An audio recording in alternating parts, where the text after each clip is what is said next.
I'm Bob Hallmark in Big Sandy today. City Renaissance. It's happening in small town America all across this country. A lot of towns trying to reincorporate their history and their hometown charm, and that's why I'm here today. The building I'm standing in right now is the new City Hall, and this was once the bank here in Big Sandy. Now, the journey to get here was a little different.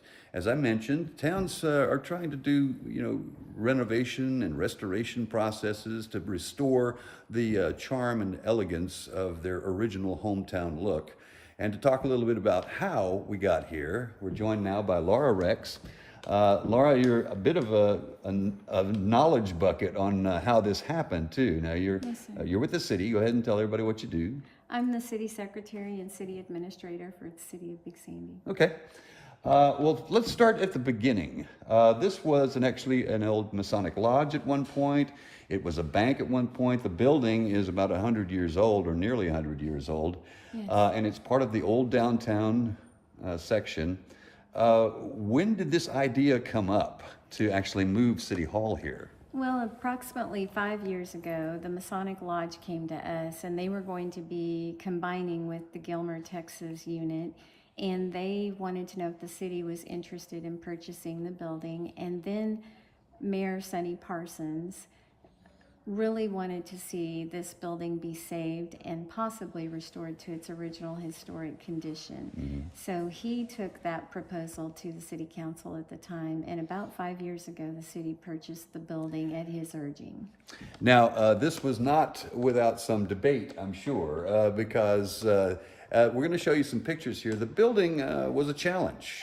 There were some things that had to be done to make this workable for you, and you had to have the money to do it. Is that right? That's correct. So we had saved some money to start the renovations, and of course the things we thought we were going to be able to spend money on just on the renovation side, we ended up doing major improvements initially, which included replacing the roof, replacing some of the flooring because part of the building is old pier and beam and needed to be reinforced.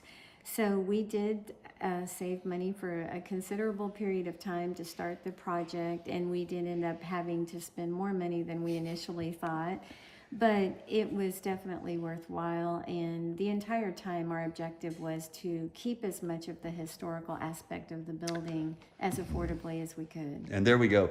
Now, if you look over Laura's shoulder here, you'll see there's these beautiful ceilings that are in here.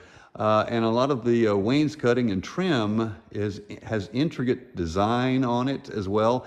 That was important for you guys to save this. You could have gone a different direction. You could have gone, more modern. But the idea was to actually restore and not renovate. Yes, so when we purchased the building, it had a drop ceiling in it, and that framing was damaged, so we knew we were going to have to replace that. But initially we thought we would just be replacing it with a drop ceiling because we weren't able to buy new tin ceiling like this that was created many years ago.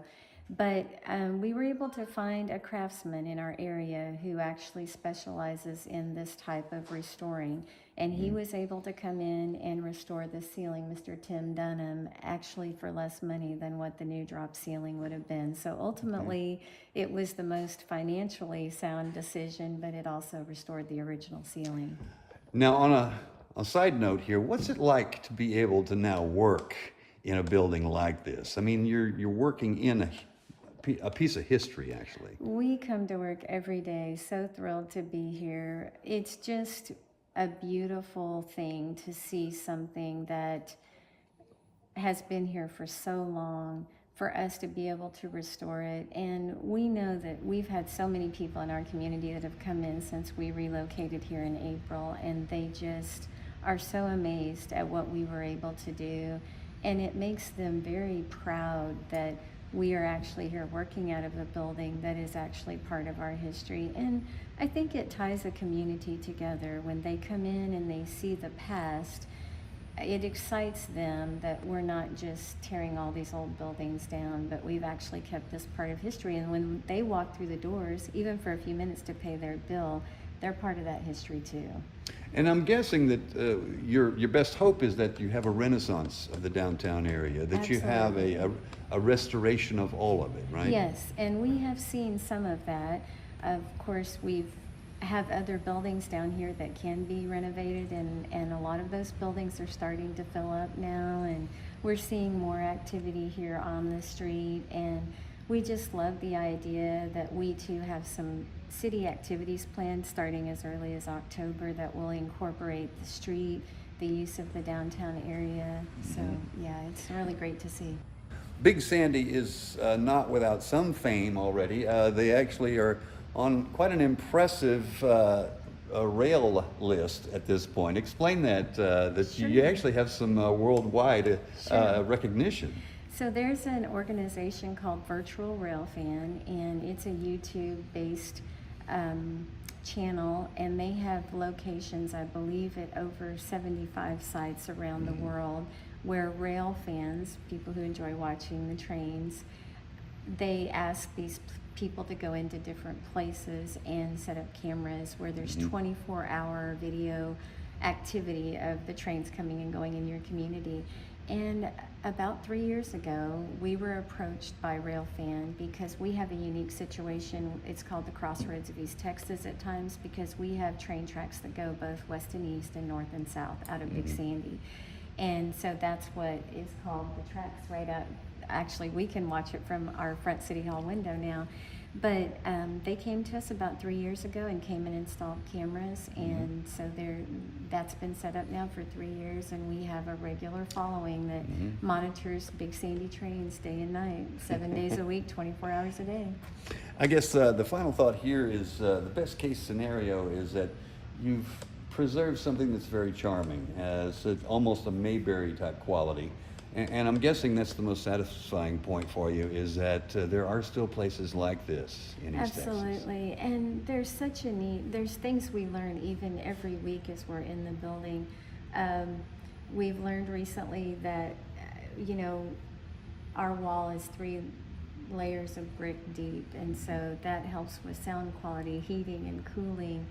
And so we learn something new every week, even being in this building, and it's been really exciting to have people who remember it being the bank actually come in and talk to us about, well, when I worked here.